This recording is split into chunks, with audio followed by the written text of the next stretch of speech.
હરિઓમ વિદ્યાર્થી મિત્રો, આજે આપણે ધોરણ 6 માં ગુજરાતી 1 માં પાઠ 3 આપણો દ્વિદલ એટલે બે ભાગ આપણે શીખ્યા. કયા શીખ્યા? તો એક હતું મૂર્તિ અને બીજું સ્વ મૂલ્યાંકન. સરસ મજાની બે બોધ કથાઓ આપણને જાણવા મળી અને આ પાઠના લેખક છે ડોક્ટર આઈ.કે. વીજળીવાળા. તો આજે વિદ્યાર્થી મિત્રો આપણે થોડા આ પાઠના વ્યાકરણના તરફ નજર કરીશું.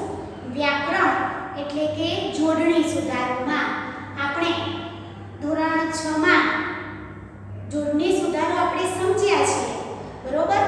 જોડણીના ઘણા બધા શબ્દો સમજ્યા, પણ વિદ્યાર્થી મિત્રો જોડણીના નિયમો પણ છે.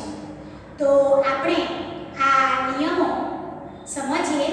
ખૂબ સુંદર રીતે સમજવાના છે, ધ્યાન આપજો. હું એકવાર છે ને લગ્નમાં ગઈ હતી. તો એક તમારા જેવો વિદ્યાર્થી હતો.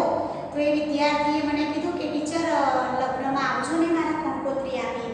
તો હું લગ્નમાં ગઈ ત્યારે હું ગઈ અને ત્યારે એક આવું આ પ્રમાણેનું પાટિયું હતું અને અહીંયા બધે જગજગાટ લાઈટો થતી હતી, બરોબર?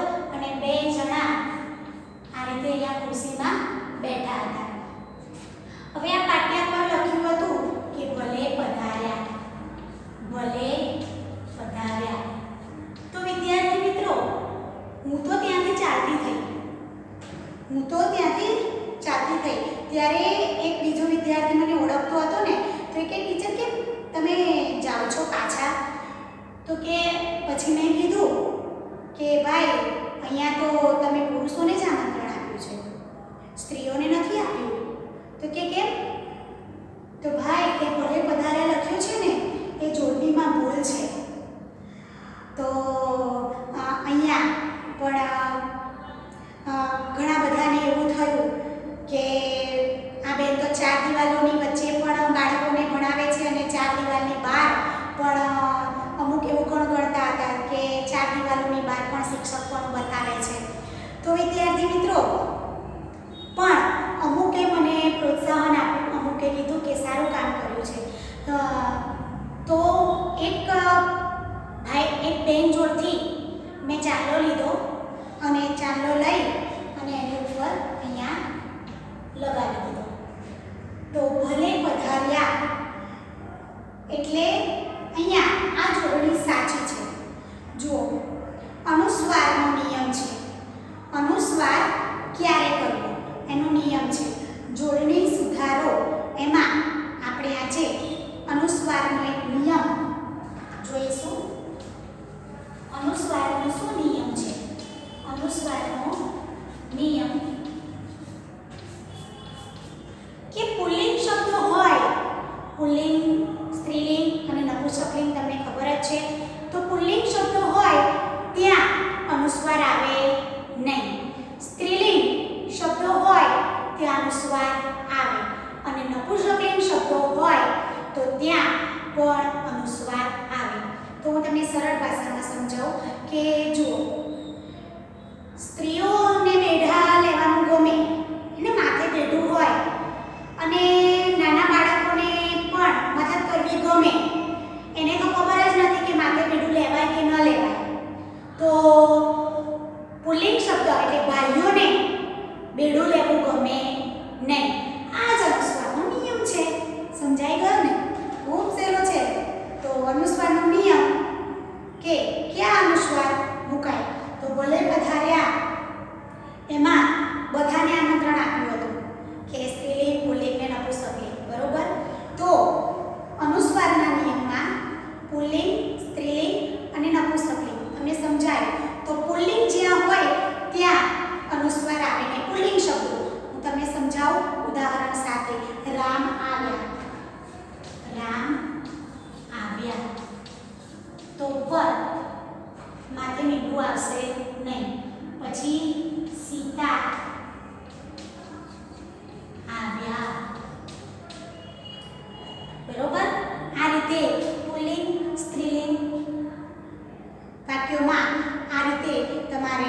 સસલું એ નપુંસકલિંગ છે તો સસલું આવ્યું, સસલું આવ્યું, બરોબર. આ રીતે તમે ક્યાં માથે બિંદી થાય, અનુસ્વાર મુકાય એ તમને સમજાયું રકારમાં, બરોબર. હવે આપણે એક બીજો સરસ નિયમ સમજીશું. એ છે કે રસવઈ ક્યાં હોય અને દીર્ઘઈ ક્યાં હોય. તો વિદ્યાર્થી મિત્રો, હું એકવાર એક ભાઈને ત્યાં ગઈ હતી ને, તો એ ભાઈ છે ને કેવું કરે, એમના ઘરના બારણા પર એક મોટું જે બ્લેકબોર્ડ જેવું પેલું લગાવવાનું આવે છે ને, એ બ્લેકબોર્ડ મોટું લગાવેલું. એ ભાઈ શું કરે, તો રોજ સુવિચાર લખે, એક ડોલ રાખેલી, એમાં પોતું રાખેલું, તે પોતામાંથી નીચોવી અને રોજે રોજ એમનું કામ કે સુવિચાર લખે અને બીજું સુવિચાર બીજા દિવસે લખે અને પૂછે. એકવાર મારું ત્યાંથી જવું અને મારી નજર પડવી, તો શિક્ષકનો એક જોવાનો નજરિયો કહું તો મને તરત જ, અને એમાંય ભાષા ટીચર એટલે મેં નજર કરી તો મને તરત જ જોડણીની ભૂલ દેખાઈ. તો મેં બહારનો બેલ વગાડ્યો અને કીધું કે ભાઈ આ બોર્ડ લગાવ્યું છે ને એમાં જોડણીની ભૂલ છે. તે ભાઈ અંદરથી આવ્યા, શું ફેર પડે એમ, ફેર શું પડે? તો મેં કહ્યું કે ભાઈ જોડણીમાં ખૂબ જ ફેર પડે, આસમાન અને જમીનનો ફેર પડે છે. એટલે આમાં તમને જોડણીમાં એવું થાય કે ક્યાં રસવઈ ક્યાં દીર્ઘઈ, એ આપણે હવે ગુજરાતી 2 જે વિડીયો આવશે એમાં હું તમને ખૂબ સુંદર રીતે સમજાવીશ, પણ ક્યાં અનુસ્વાર આવે એ તમને સમજાયું. આજે આપણે જોડણીમાં દ્વિદલ પાઠમાં જોડણીના જે શબ્દો આવે છે એ આપણે જોઈએ. તો કયા કયા શબ્દો આવે છે, તો નિર્માણ, તો જોડણીમાં ખાસ ધ્યાન રાખજો, જોડણીના પણ કંઈ નિયમ હોય છે. એક નિયમ મેં તમને સમજાયો, એ રીતે હું તમને નિયમ આવી રીતે ધીમે ધીમે સમજાવતી રહીશ, ધ્યાન આપજો. ખૂબ સહેલા છે. આપણો શબ્દ છે નિર્માણ. તો ખોટી જોડણી આ રીતે છે, નિર્માણ. તો નિર્માણ આ રીતે લખાય, બરોબર. સાચી જોડણી. તો બીજું કે સ્ત્રી, હંમેશા ધ્યાન આપજો કે રસવઈ અને દીર્ઘઈ ક્યારે મુકાય, તો જ્યારે જોડાક્ષરવાળો શબ્દ હોય ને વિદ્યાર્થી મિત્રો, તો જોડાક્ષરવાળા શબ્દની પહેલાં રસવઈ જ હોય. આ એક નિયમ છે, બરોબર. આ સમજો. તો સ્ત્રી, જુઓ અહીંયા સ્ત્રી અને આપેલું છે, તો સ્ત્રી એ આપણે રસવઈ જ આવે, બરોબર. શિલ્પી, જો અહીંયા બીજો શબ્દ તમે જોશો એટલે વધારે ખ્યાલ આવશે. બીજો આપણો શબ્દ શિલ્પી, બરોબર. તો આ બંને જોડાક્ષર છે, તો જોડાક્ષર પહેલા શું આવ્યું, રસવઈ. આ રસવઈ ને જોડાક્ષર પછી દીર્ઘઈ જ હોય.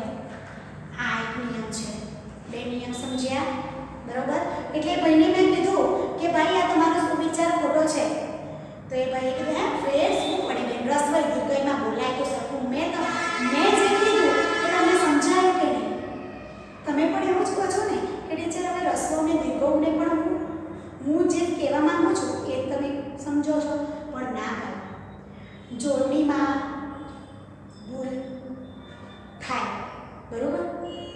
અને ભૂલ થાય, હું એમ કહું છું કે જોડણીમાં ભૂલ થાય, કારણ કે જોડણીનો શબ્દભંડોળ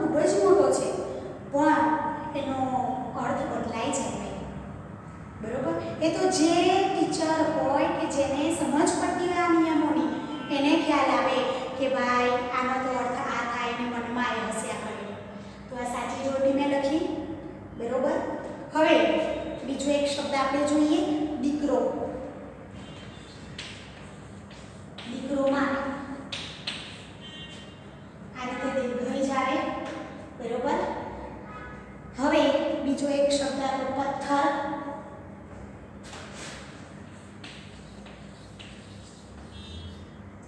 બરોબર, મેં બધા સાચા લખ્યા છે. આપણે તમારે સાચા ખોટા લખવું જેથી તમને ખ્યાલ આવે.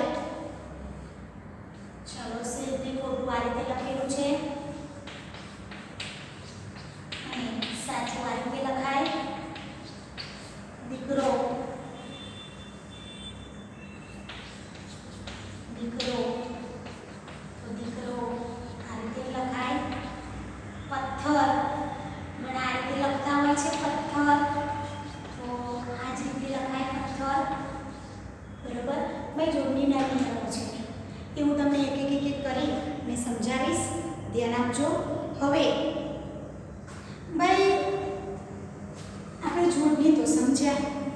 હવે સમાનાર્થી ને વિરોધી ને એવા શબ્દો આપણે સમજીએ છીએ. પાઠમાં આવતા જ આપણે સમજીશું. તો વિરોધાર્થી શબ્દોમાં બધાને બહુ આવડતા હોય હે ને, તો કે હા ઘણા કેવું કરે, જાણ હોય તો કે અજાણ, બરોબર, અલગાવી દે. વ્યવસ્થિત હોય તો કે અવ્યવસ્થિત, બરોબર. ભાઈ હળદર હોય ને એને હળદર જ કહેવાય, સળદર ના બોલાય. સમજ્યા? હળદરને હળદર જ કહેવાય. કોઈ મારા જેવી હતી એક બેન, એ બેનને ફેશનમાં બોલવાની ટેવ, તો એ જ્યાં હોય ને ત્યાં સની જગ્યાએ કે હ ના બોલાય. તો એ એક દિવસ એક બેનના ઘેર ગયા તો કે બેન સળદર આપો ને, સળદર. બેન કે સળદર એટલે શું? તો કે હળદર કહું છું. તો આ રીતે સમજો. એટલે વિરોધાર્થી શબ્દોની વાત કરું તો વિરોધી શબ્દોમાં આપણે યાદ જ રાખવાના હોય, અજ ના લગાવવાનું હોય. તો યાદ રાખવાનું કે હળદર તો હળદર જ કહેવાય. એ રીતે વિરોધી શબ્દો પણ આપણે યાદ રાખવાના. તો ચાલો વિરોધી શબ્દ તરફ આગળ વધીશું. તો વિરોધી શબ્દ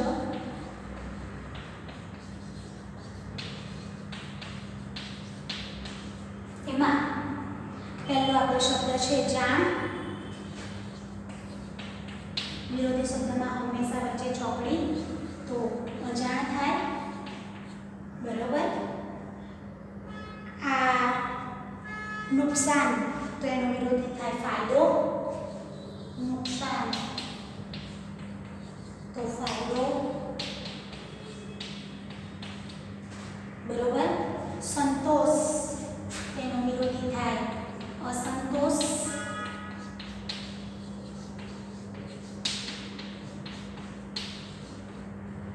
બરોબર. હવે જવાબ તો સવાલ, જવાબનો વિરોધી થાય સવાલ. વિરોધી શબ્દ ખૂબ સહેલા છે. આપણે કોઈને જવાબ પૂછીએ તો સામે સવાલ આપણે પૂછ્યો હોય, બરોબર. તો હવે બીજો શબ્દ છે ધ્યાન.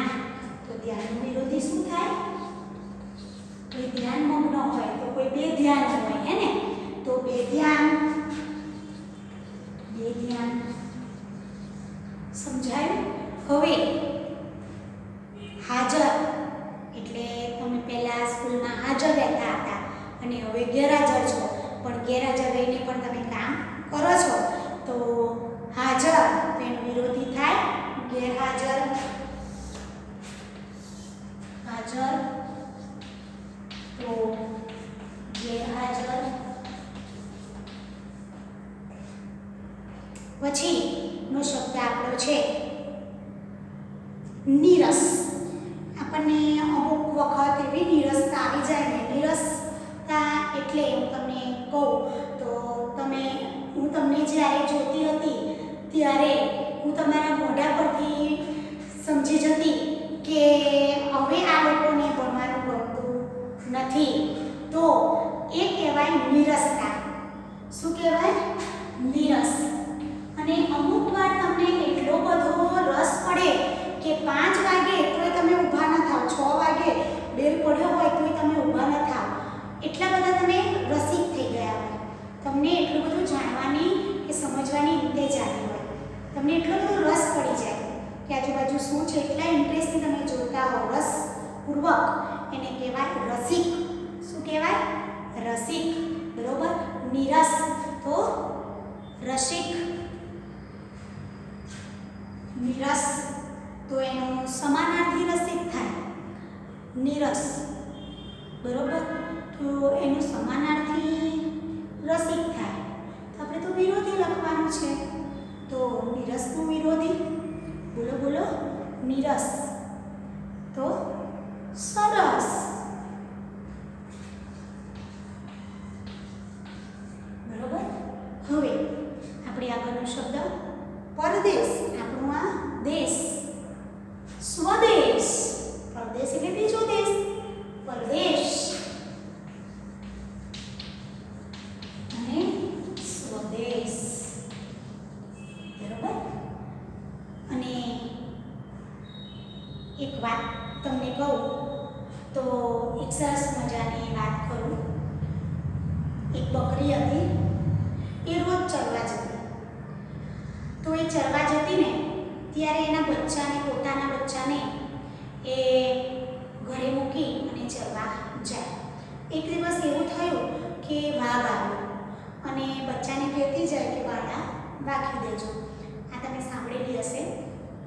તો બચ્ચા બાળા રાખી દેતા અને માં ચરવા જતી. એકવાર વાઘ આવ્યો તો વાઘ બારણું પકડાવે છે, બચ્ચા બારણું ખોલતા નથી. બચ્ચાને માએ સમજાવેલું કે હું બોલું ત્યારે તમારે બારણું ખોલવાનું. આ રીતે તમને પોતાના અને પારકાની સમજ છે એને. તો પોતાના એ વિરોધી શબ્દ, પોતાના એ શબ્દ છે પોતાના, તો એનો વિરોધી શું થાય? પારકા. બરોબર.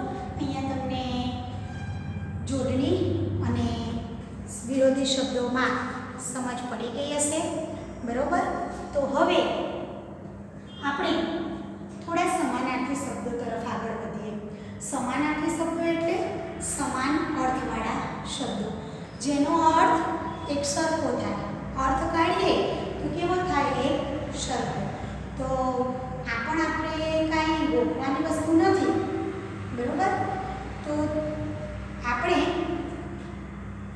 એક કોઠો બનાવીશું. શું બનાવીશું? કોઠો. અને એ કોઠા પરથી આપણે સમાનાર્થી શબ્દો શોધવાના છે. આ તમારે લખી લેવાના છે. બરોબર. જોડણી અને વિરોધી. હવે આ વિશેષ પ્રશ્નોત્તર છે વિદ્યાર્થી મિત્રો. વિશેષ એટલે પાઠમાં વધારાના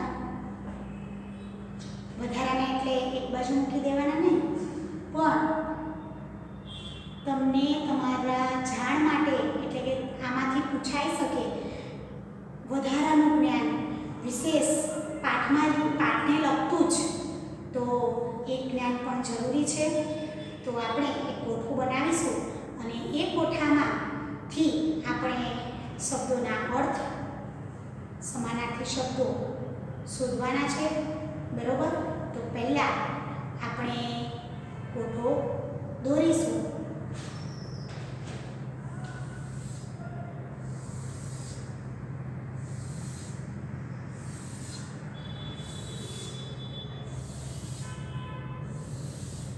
બરોબર. આ રીતે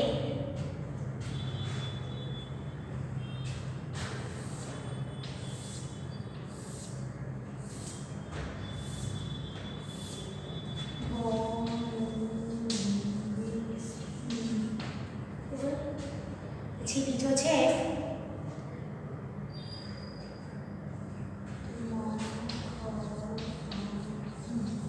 બરોબર. આ રીતે 4 શબ્દો છે અને કોઠો તમને આપેલો છે. તો વિદ્યાર્થી મિત્રો, આમાંથી આપણે સમાનાર્થી શબ્દો કોઠામાંથી શોધવાના છે. બરોબર. તમને શબ્દો આપેલા છે. ચાલો ત્યારે જુદી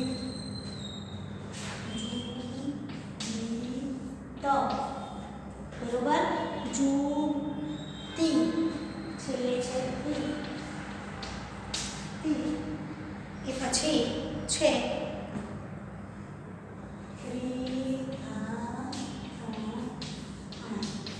બરોબર. આમાંથી સમાનાર્થી શબ્દો શોધો.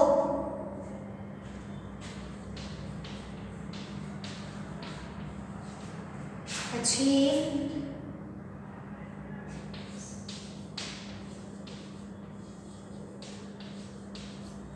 એ પછી છે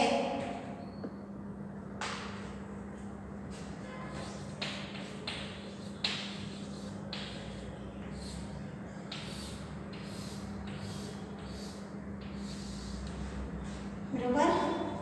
એ પછી વિભ જીર, પછી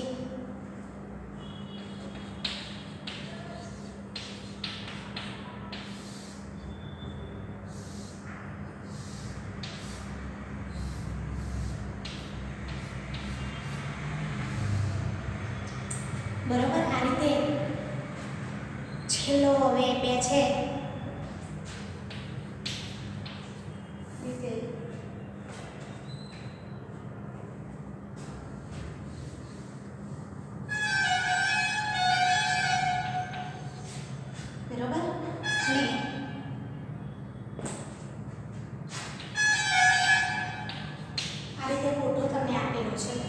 કોઠા પરથી તમને શબ્દો પણ આપેલા છે. પહેલું છે દેવળ, બીજો શબ્દ છે મન, બીજો શબ્દ છે પ્રતિમા,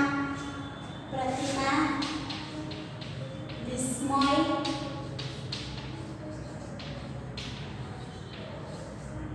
બરોબર. પછી ચોથો શબ્દ આંખો છે, આકાશ,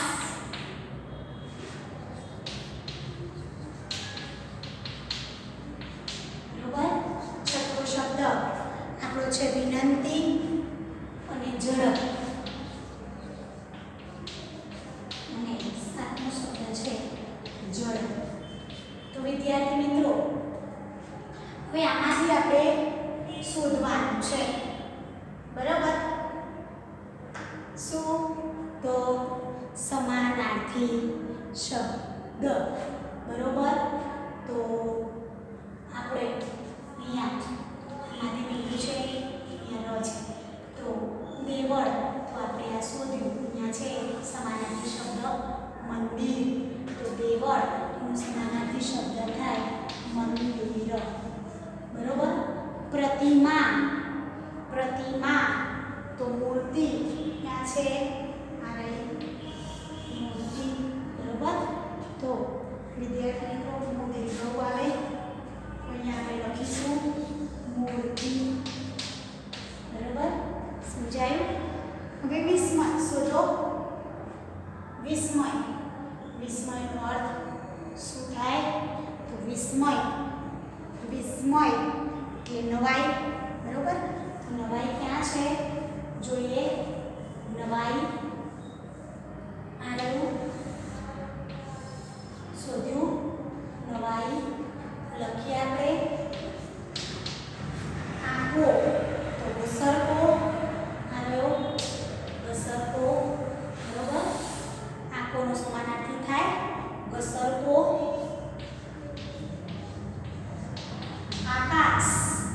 આકાશના તો બહુ બધા સમાનાર્થી છે, આગ, ગગન, બરોબર. તો જોઈએ અહીંયા શું આપેલું છે. તો આકાશનો સમાનાર્થી શબ્દ આપણે અહીંયા શોધીએ તો છે આગ, આગ, બરોબર. શોધ્યું. તો અહીંયા લખીશું આપણે આગ. વિનંતી, તો વિનંતીનો સમાનાર્થી શબ્દ થાય આજીજી, તો આ રહ્યું આજીજી, લખીશું આપણે આજીજી. હવે ઝડપ, તો એનો સમાનાર્થી શબ્દ થાય વેગ, વેગ આપેલો છે આપણને આ રહ્યો, બરોબર.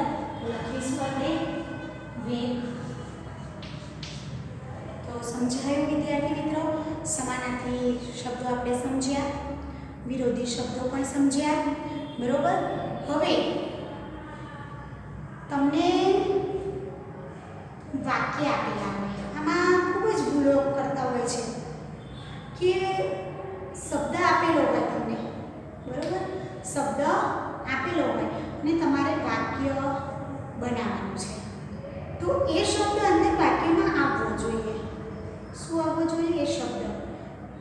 રૂઢિપ્રયોગ આપેલો હોય તો રૂઢિપ્રયોગ અને રૂઢિપ્રયોગનો અર્થ બંને તમે સમજો છો કે રૂઢિપ્રયોગ અને રૂઢિપ્રયોગનો અર્થ, તો રૂઢિપ્રયોગ એ વાક્યમાં આવવો જોઈએ વિદ્યાર્થી મિત્રો. આમાં બધા બહુ ભૂલો કરતા હોય છે, ખાસ ધ્યાન રાખજો. જે ઝીણું ઝીણું ધ્યાન રાખીને એ એટલે ભાષા. સમજાયું? તો આ પણ તમારે CWની નોટમાં વિદ્યાર્થી મિત્રો લખી લેવું, બરોબર. તો તમારે CWની નોટમાં લખવાનું. હવે આપણે શબ્દોના અર્થ આપી અને વાક્યમાં પ્રયોગ કરવાનો છે. આ ખાસ તમારા માટે જ મારે કહેવાનું છે કે શબ્દો આપેલા છે અને એના અર્થ તમે લખો છો તો અર્થથી વાક્ય નહીં બનાવવાનું. ખૂબ ભૂલો કરી છે ગુજરાતીમાં છઠ્ઠા ધોરણવાળાએ કે જ્યારે પણ શબ્દોના અર્થ પૂછાય તો શબ્દનો અર્થ લખવાનો. દાખલા તરીકે સર તો બાણ, તો બાણથી વાક્ય નહીં બનાવવાનું. જુઓ, સમજાવું? બહુ જ ભૂલો કરી છે. બીજું, તમે આ ભૂલ ધ્યાનમાં મારા આવી એટલે મારે તમને કહેવું પડ્યું. તમે ઠપકો સમજો તો ઠપકો, કારણ કે ઠપકો એ મારાથી એ ઠપકો અપાય જ, કારણ કે હું તમને સમજાવું અને પછી તમે સમજો નહીં તો એને ઠપકો ગણો તો ઠપકો અને ટકોર ગણો તો ટકોર. તો વિદ્યાર્થી મિત્રો પણ હવે આ ભૂલાય નહીં. સમજો, હું તમને શું સમજાવું છું કે શબ્દ તમને આપેલો છે. દાખલા તરીકે મંજૂરી, બરોબર. તો મંજૂરી, તો એનો અર્થ આપણે લખ્યો પરવાનગી, બરોબર. મંજૂરીનો અર્થ આપણે લખ્યો પરવાનગી. આ શું છે? શબ્દ. અને આ શું છે? અર્થ, બરોબર. સમજાયું? મેં વર્કશીટમાં પૂછ્યું હતું કે સર અને સર, તો સર એટલે એનો અર્થ થાય બાણ અને સર એટલે સરોવર. તો વિદ્યાર્થી મિત્રો ઘણાએ વાક્ય પ્રયોગ સરોવરથી બનાવ્યો છે, ઘણાએ બાણથી બનાવેલો છે, પણ આ પડે ખોટું. શબ્દો પરથી જ વાક્ય બને. સમજાયું? રૂઢિપ્રયોગ પણ જ્યારે કરો, રૂઢિપ્રયોગનો અર્થ આપી વાક્ય પ્રયોગ, ત્યારે પણ રૂઢિપ્રયોગ જ આવે, બરોબર. રૂઢિપ્રયોગના અર્થ પરથી વાક્ય બને નહીં. ખાસ ભાર મૂકો છો. એ તમે ભૂલો કરી છે, ધ્યાનમાં આવી છે મારા, એટલે મારે તમને કહેવું પડ્યું છે. તો ખાસ શબ્દ અને અર્થ. તો ચાલો આપણે વાક્ય પ્રયોગ કરીએ. એટલે કે વાક્ય મારા મનમાં કે તમને આવડે છે તો મેં એના પર બહુ ભાર મૂક્યો નહીં, પણ વિદ્યાર્થી મિત્રો આ ભૂલ થાય. વિદ્યાર્થીઓ છો એટલે ભૂલ થાય, પણ એ ભૂલ ફરીથી ન થાય એ ખાસ ધ્યાન રાખવાનું, બરોબર. ભૂલને વારંવાર નહીં કરવાની. ભૂલ થાય, નો ડાઉટ, માણસ માત્ર ભૂલને પાત્ર, પણ ભૂલને વારંવાર રિપીટેશન ભૂલનું થવું જોઈએ નહીં, બરોબર. તો ખાસ ધ્યાન રાખજો. મંજૂરી તો પરવાનગી. તો વાક્ય પ્રયોગ આપણે કરીએ તો મને ઘરે રહેવાની મંજૂરી મળી, બરોબર. મેં શેના પરથી વાક્ય બનાવ્યું છે? મંજૂરી પરથી, બરોબર, નહીં કે પરવાનગી પરથી. હવે મજૂરી એક નાનું બેડું, બરોબર. એક નાનું બેડું કેટલું કામ કરે છે એ અહીંયા તમને સમજાશે. મજૂરી એટલે શારીરિક શ્રમ, બરોબર. મજૂરીનો અર્થ થાય શારીરિક શ્રમ કે શારીરિક કામ. ચલો લખીએ આપણે શારીરિક કામ, બરોબર. હવે મજૂરો ખૂબ જ મજૂરી કરે છે. લખીએ વાક્ય મજૂરો ખૂબ જ મજૂરી. મેં મજૂરી પરથી વાક્ય બનાવ્યું છે, નહીં કે અર્થ કરે. તમે ગમે તે વાક્ય બનાવી શકો, એવું નહીં કે હું આ વાક્ય તો છું આ જ વાક્ય, પણ શબ્દ આપવો જોઈએ. સમજાયું? ચલો એક આ બીજો. આનું આપણે હેડિંગ મારવાનું છે કે શબ્દોનો અર્થ આપી વાક્ય પ્રયોગ કરો. લખીએ શબ્દોનો અર્થ આપી વાક્ય પ્રયોગ કરો. બરોબર. હવે આપણે બીજો શબ્દ જોઈએ. ટૂંક એટલે ટૂંકા, ટૂંક, ટૂંક એટલે ટૂંકા, ટૂંકું એમ કહીએ ને, બરોબર. અને ટૂંક,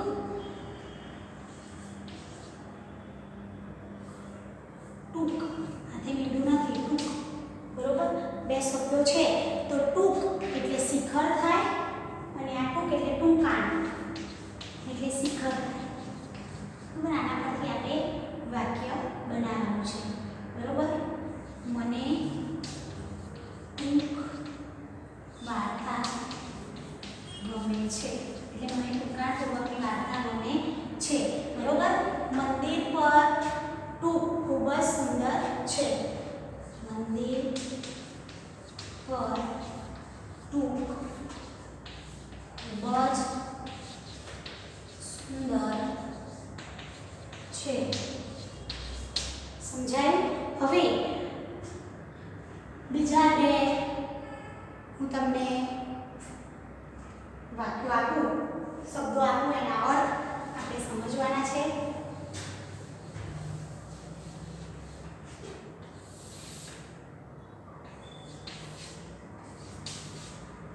તો હું શબ્દના અર્થ તમને લખાવીશ, તમારે વાક્ય પ્રયોગ જાતે કરવાનો રહેશે, બરોબર.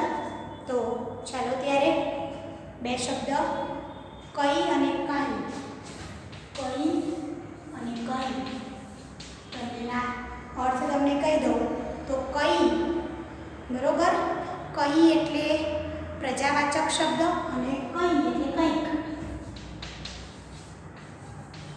પ્રજાવાચક. મેં કઈ બધા કેટલાય બધા, બરોબર, પ્રજાવાચક. પછી સાંભળવું, સાંભળવું અને સાંભળવું બંનેમાં ફેર છે, બરોબર. સાંભળવું એટલે શ્રવણ કરવું. સાંભળવુંનો અર્થ થાય શ્રવણ કરવું. જે તમે અત્યારે શ્રવણ કરો છો એને સાંભળવું કહેવાય. અને સાંભળવું એટલે યાદ કરવું.